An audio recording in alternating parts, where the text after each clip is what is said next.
Now we have moved onto the Sonic 3D Blast portion of our ISO trilogy, or just the Sonic 3D Blast portion of our run.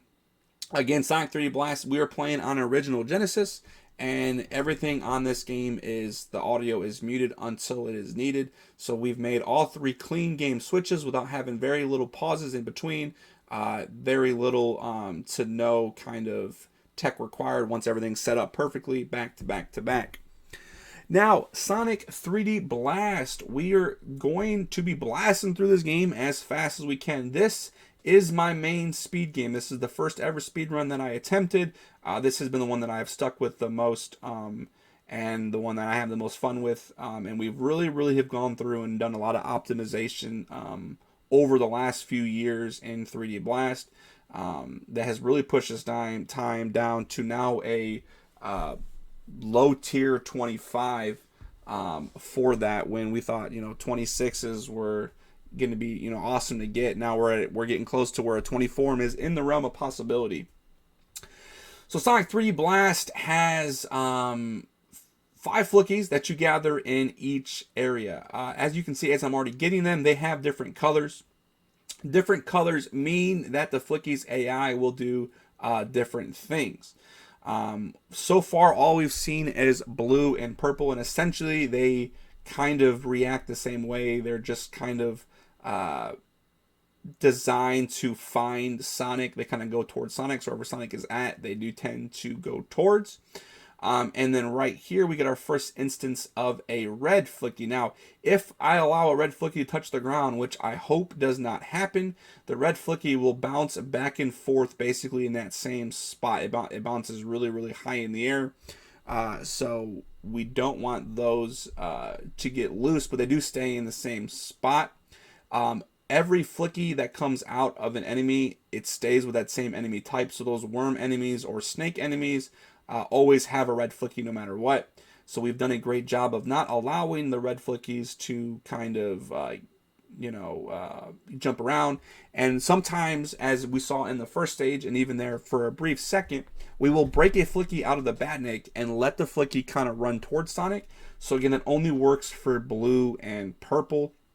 Once the blue or purple kind of come the way that we want them to go, it's faster than sometimes just waiting to collect them. We can actually do a few unique things, but we only do that a handful of times, and really that's 2 of the times that we're going to do them right there. We are now in the third. We are now in the third phase of the third type of level. In 3D Blast, the third stage of every zone or act is a boss fight. Well, boss fights range, but that fight right there is we want to keep the egg spike ball in the center as much as possible. But again, if you blink, you've missed GG3, and now we are in a Rusty Ruin. The one cool thing, again, that you will not be hearing through this submission, since it's just a commentary over, is the music in 3D Blast is fantastic. I love just about every single track in 3D Blast, whether it be the Genesis version or even the Saturn version. And Rusty Ruin is one of my favorite bangers. It is so good. Also, the Rusty Ruin, we're going to see right here, the second time we're going to see this, but the only time we see this in any stage is this little spin platform. So these spin platforms allow Sonic to break these pillars that you would not be able to pass otherwise. And realistically, this is the only sketchy part in the spin. You have to make your way all the way down these steps through some spike balls. There's a fire cannon up top that we just were able to dodge to break those platforms there in order to progress. If you take damage, you got to go all the way back up top, and you got to break those platforms again. So now we're going to go through here, and we're going to beat the final section of here. Again, each section has 5 flickies, and we want to take all 5 flickies into the end. That was another instance of where we hit a Badnik, let the blue flicky come out. The blue flicky finds Sonic, so we know it's going to come towards us down the hill, so we can kind of combo it off of the alligator onto the B, and then once we jump off the B, the blue flicky's on the edge of the stairs, and we kind of run up the hill and we're done. So a little bit of flicky management optimization there. Just saves just fractions of seconds, which again at this point this run has really come down to that. So now we've already gotten all 5 flickies in area 1. We're going to kind of go through here. And then we're going to use some new springs as well as little trampoline sections on this hill. And we're going to make sure we break this platform just the right way, and we can jump right across. We don't even need to platform right there.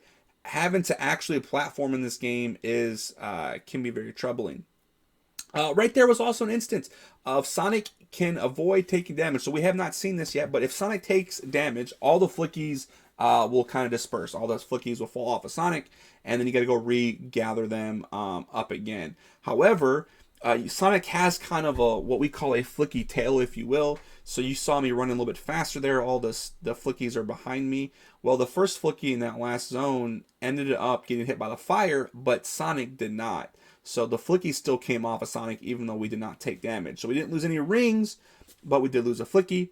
But we are once again in this spin state. We break down these platforms or these pillars there, break these pillars right in front of the goal ring, and we are out of Rusty 2. Now, 3D Blast does have some quick boss kills, which is actually kind of unique. They can be very very interesting. So what we're going to do is we're going to damage boost into the hitbox up there, and allows us to get on this paw, and we can then get all 6 hits up on top of the paw. It works like a charm every time, as long as you have the same direction and same movement patterns there. But that was Rusty 3 quick kill. Now we move into everybody's favorite section, Spring Stadium 1. Right, everyone's favorite thing. The music here is probably the worst track on the game. It's still not terrible. It suits the stage, but it's just not the best. And we are now going to see the second instance of the Gold Shield. I did not explain the Gold Shield the first time. The Gold Shield has a homing attack. So we picked this up because it's basically in our route anyways, and it makes the rest of the stage not free, but it makes the stage where you don't actually have to be precise on your jumps. As long as you just jump in the air and you're within range of a Badnik, then Sonic will home in onto it, and it works just fine. So now we are going through the section 2 here. The Spring Stadium 1 only has 2 sections to it. We're going to kill this spider. We're going to roll down here, get the speed shoes, get the other crab. We're going to try to avoid taking damage from the walls, which is good.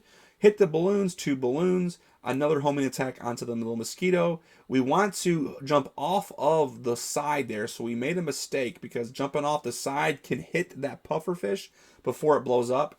The pufferfish is the only enemy in the game where if it has a phase where you cannot hit it. So it was blown up. I would have actually taken damage. I wouldn't have been able to break through it. So I had to wait and stay there for like 2 seconds before it, it becomes vulnerable again.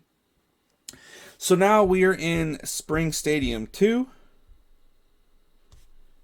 We're going to go through here. We have some spears in the ground. Those will come into more of a play towards the end if I don't have a gold shield. So we're going to see another instance of our gold shield here right at the end of this first section.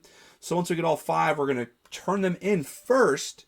But right below us, where you cannot see, we have a gold shield. We're going to bounce off the wall, bounce back up, get onto this little spin cycle platform there. We're going to roll off and hit the speed shoes in our roll state so we don't actually have to stop. Now we got our speed shoes, so we're really, really fast. So controlling Sonic in this state can be very difficult sometimes because the faster that we go, Sonic can get very, very, very out of control. So we're going to jump down here, try to avoid those bumpers. We fortunately get it super clean, but not too slow. That pufferfish we're unable to get before it blows up, no matter how fast we go. They are camera based, so by the time it gets on camera, we can't actually force our way to get that early. But this one right here blows up perfectly just fine. We get 3 more enemies here. We have this first crab, which if I don't jump high enough, I can actually take damage using the homing attack. And then this section right here with the gold shield is very trivial. Without the gold shield, the death is a possibility. So having the gold shield throughout is very, very important here. But we are through Spring 3, and we're almost about halfway mark of the game. Now we move into Spring 3. Spring 3 also has a quick kill. We're going to go for an 8-hit kill right on the middle. However, if I'm not mistaken, we do not get the 8 hits. We're too close to the edge. So we get 4 quick hits. We bail out because we know we cannot get all 8. We want to get all 8 from the top up there. Or I'm sorry, the last 4 from the top. We took damage because we actually did not wait for Eggman to get in the right spot. But we knew if we went over there and waited to the top left-hand corner, he would come over there. And we can kind of end that kill there. So the 24-second fight with an 18, basically 17 is the best, but normally 18 is what everyone goes for. So we lost 6 seconds because we did not get all 8 hits off the beginning. Now we're moving on to Diamond Dust. Diamond 1 is a fantastic stage. I love Diamond Dust in general. Now this is the game where if you like ice physics, Sonic 3 Blast controls like Sonic is on ice, and then now we're going to add ice physics on top of your ice physics. We've already beat the first section there. We're going to hit that spring, go over, and now we're in a little auto-scroller type area. We cannot move. We don't break out of this. We actually need to get frozen so Sonic rolls through this. And we're going to hit our first enemy right when we come out. We're going to hit 2 more penguins, and then we're going to make our way up this like icy slope, snowy slope. We want to make this up into 3 or 4 jumps. 4 jumps is perfect. We ended up missing the purple flicky grab, but as you can see, that purple flicky kind of come towards us. So, you know, that's fantastic. And then we're going on to the 3rd section. Now, I have mentioned the blue and purple flickies, and I have also mentioned the red flickies. And as you see at this grab, they're a green flicky, everyone's least favorite flicky in the game. Everyone will say that the green flicky feels like it tries to avoid Sonic. However, the green flicky is programmed with RNG, so that only RNG in the game, and it's actually not even RNG when you break it down. It's kind of the inputs that you've had up until the flicky comes out is the actions that the flicky will take. So in reality, if you're able to press the same buttons every single time, the green flickies will move the same way every single time. However, that is just not possible in these runs, having the same button presses exactly at the same time. So essentially the green flicky movement is completely RNG for, you know, RTA runners. So now we are into Diamond 2, and before you know it, the first part of Diamond 2 is already over. Alright, so now we're going to go down this icy slope here. We're going to do a couple of jumps to help us kind of get some momentum down the hill. Now, if you take these snowmen, so not very many enemies have I rolled through and have killed. Snowmen enemies actually can kill you if you roll through them. Now, we have found out in the community that you do not get crushed if you roll through an enemy. You do not get crushed through it. It is not considered a crushed death. You can get crushed in this game by various platforms, but that is not a crushed death. So what we're thinking happens is Sonic will get hit by the ice block and then get hit again essentially at the same time. So we kind of take double the damage. Or something along those lines. So if I roll through a certain snowman, you actually will die. And that one snowman specifically, if I roll through it, you die every single time. But that was Diamond 2. Diamond 2. And now we move to Diamond 3, one of the kind of auto-scroller-ish bosses that take a while. So this would be a perfect time if there was any donations or announcements that would need to be made.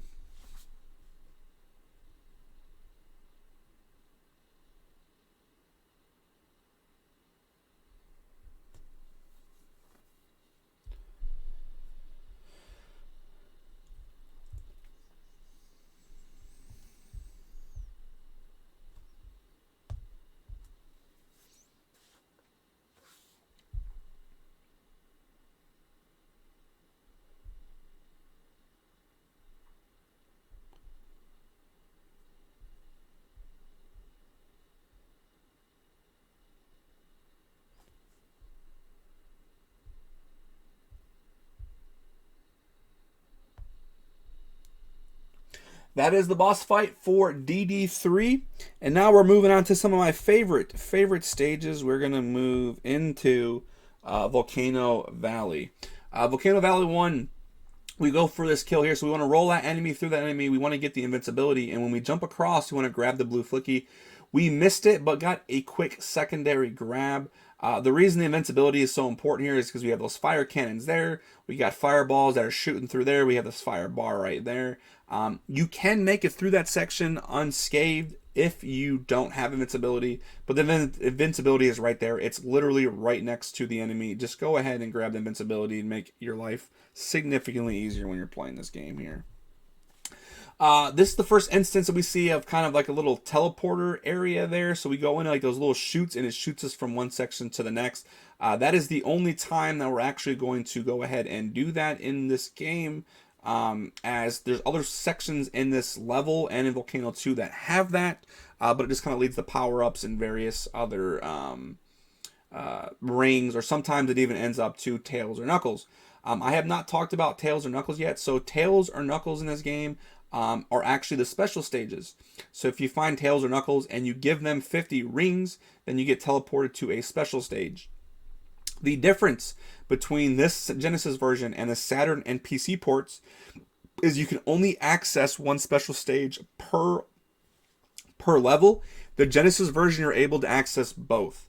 So our best ending route is actually a little bit different than the other versions for the Genesis, is because you can access both Tails and Knuckles if they're along the same route and if it's, reasonable to grab them.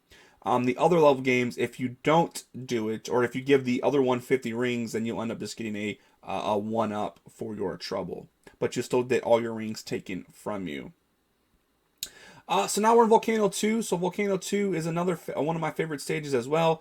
Very, very quick. So we're going to get on the elevators. And the elevators, we actually do a little quick elevator jump. So we don't let the elevator get to the top of the part up there. We have a visual cue from if we do a spin roll into the wall and jump at the same time, or jump at a particular time. We'll kind of just climb that wall there. We take the spring and we have to dodge an elevator right there. We need 3 more enemies. We get this mosquito, then we get this whatever lizardy guy right there. We roll through this little ladybug person, and then we get on this last elevator, and it's the end of the stage. So this is a very, very, very fast stage when done correctly. Very, very quick. But you can lose tons and tons of time if you take damage with your fire shield and you don't have a fire shield at the end. It is not, it's not any fun. So now we move to Volcano 3. Volcano 3 has like a super quick kill on top of an actual quick kill that we'll go for. So normally your quick kills, you just stand on these pipes and you can kill Eggman in about 20 seconds. I go for this where if you stand right next to Eggman, you can actually get an 18-second kill. So it's 2-second IGT faster in this game. Now, the runs in this game are RTA. We do RTA runs, but we do have like a secondary kind of IGT. The reason we do RTA over IGT is because there's no like, hundreds, tens and hundreds of a second. So like a 14.5 is the same as a 15.4. So you have basically that whole second in between that can be different. And if you actually look at our leaderboards, I currently hold the RTA world record by about a second. But my IGT is about 3 seconds behind second place is TGH there. So like that means a bunch of my levels were like within those fractions of a tenths off, ahead or behind. So now we go to Giga. Giga 1 is the hardest stages of the game in my opinion. I do tell people that are also learning this game that if you want to start learning 3D Blast, play through Giga 1 and 2 as much as you can. Once you feel comfortable with Giga 1 and 2, then you can kind of play the rest of the game pretty, I wouldn't say easily, but the rest of the game would be significantly easier because these stages have some of the hardest obstacles and consistent movement throughout there. But we're already almost done with Giga 1. We take this last teleporter, we go up and through, and we are done with Giga. With Giga 1. Now, Giga 2 is everyone's least favorite stage of the game in terms of the slope of rage. So hopefully we don't get sloped here. So we want to first run down here, and we take this teleport and we go down to the bottom. And this takes us into this room with this Badnik that is at the bottom of the slope of rage. We hit this first is because we do not plan to come back. Right? We don't want to come back to that slope of rage. So then we go through here. We hit our little mouser enemy, and now we're at the top of the slope of rage. So we want to set this up. I make sure I set this up to have the right direction. So we just go all the way over to the right. We run off this. We go down to the left. We get this enemy without getting hit by the cannon, and we go back to the right on top of the slope right there. If I'm if I'm pixels to the right, you'll actually hit a little trigger and it'll send you down the slope of rage, and you lose about 20 plus seconds by time you go down out of the teleporter, all that good stuff. Not to mention, if you lose a flicky down there, you have to go in and out of teleporters. It's just not a fun time. So good thing we avoided that. We're getting to the end of the stage here. We have 2 more enemies to kill. We have an octopus here. We've got 1 more blowfish, pufferfish. We're going to stay up here. We're going to jump up to the top. We're going to snag that enemy there. And then we are going to deposit our flickies into the ring. And we are done with Giga 2. Now moving into Giga 3. It's another like auto-scroller type boss. Can't do much to speed this up. So this would be another fantastic spot if we had donations or any kind of announcements that need to be made would be during this time.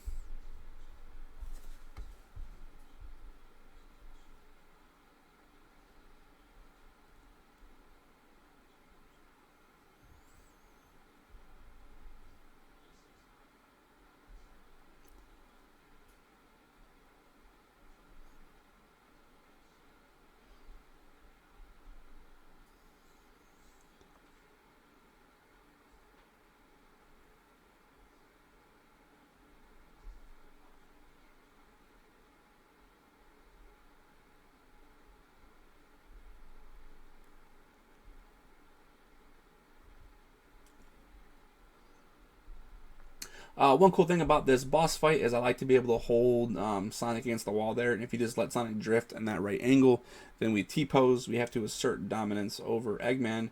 That is one of our memes that we have. But as you can see, the Eggman just kind of slides back and forth. We avoid those little spiky blocks, which are in the same spot every time. And if you hit Eggman around the same time, he comes down around the same time, so everything can line up perfectly there. So that is Giga 3, and we are down to the final 3 levels of 3D Blast and of this entire run. So now we're in Panic Puppet. Now Panic Puppet has its gimmick. Or 1, it's the only level that has only 1 area, and 2, the lore states that Eggman did not have enough time and just put flickies in these canisters. Now, we've gotten better at hitting these canisters over time, but realistically, these canisters are terrible. You can get shoved into a canister. Sometimes you can't hit the canisters. You have to hit the very, very top of them in order for them to break, and they can be very, very finicky. It's just not a good time when you start playing this game trying to break these canisters. We avoid that invincibility there because it just loses time. It loses a second to grab the invincibility. So we just run around. We don't take any damage. We get in a super long conveyor belt, and we can go for this. It's I believe a frame perfect jump off of this like switch there, and then you can actually get up there without getting hit by any of the fans, and you just go put right up in there. But a fantastic Panic 1, and now we move on to the second to last stage of the game. This is the one and only stage that does not have flickies in it. That is not a boss fight. So now we are just trying to transverse all the way to the Eggman fight. So we're going to go down this hill. We're going to kind of damage boost to grab the invincibility shoes, the speed shoes, and we're going to go really, really fast through this level. We're going to jump on the conveyor belt because it's faster to jump on the conveyor belt than to walk on it. And then we're going to go through Eggman. We're going to see Eggman. We're going to run around. We're going to try to cut this corner right through here in front of the cannon. And now we're up to our MIP. MIP stands for Mandatory Isometric Platforming. And we hit the MIP first try. The one time we actually have to platform in this game. And if you miss that jump, you lose 7 to 8 seconds every single time. If you want to wait, you can almost guarantee it every single time. However, if you jump too far up and you get on the slope, you can actually kind of phase right through the platform. So you can hit your jump and then just the game can be like, nope, we're not going to give it to you, and you lose. So now we are on the final boss fight. This boss fight has 3 phases. The first phase, he has 2 hands, which is the same for every phase. Each hand has to be hit 4 times. In this phase here, we just want to get Sonic to get to the hand to drop on us. When the hand drops, the hitbox becomes open. We go through, boom, 8 hits, and we're done. And now we go to the fire phase. So the fire phase is the easier of the 3 phases, even though phase 3 is not much more challenging potentially than this phase. We hit the hand, we hold the spin until we hear a charge of 3 to 4. Then we let it go without pressing any buttons. We then hit jump when we hit the corner going into Eggman, and it shoots Sonic right where we need to go. When we have the 3 or 4 charge, then once we jump the second time, it will always get the second hit at the most optimal time. And we do the same thing, rinse and repeat for all 8 hits. And now we're on phase 3. Now, phase 3 has the Eggman shooting blue balls out of his hand. The quicker, the better the hit, then we can be blue ballless, which is the most optimal. If a ball comes out of his hands here, it has a chance of hitting Sonic. So right there, I messed up on one of my rolls. So now there's 2 balls coming out. If you can then get hit by those balls, you lose damage, you lose timing, everything gets thrown off. The more balls that come out, in theory, the longer the fight lasts because we did not get an optimal hit. But again, each hit takes 4 hits. And with 8 hit there, we are done. When the screen fades out, there we go. That is the run. That is Sonic 3D Blast. I hope whoever watched this marathon submission has enjoyed this run, and yeah, that's what we got. This is for 3D Blast, and also again our ISO trilogy, but 3D Blast as an individual. Thank you for watching, and y'all take care.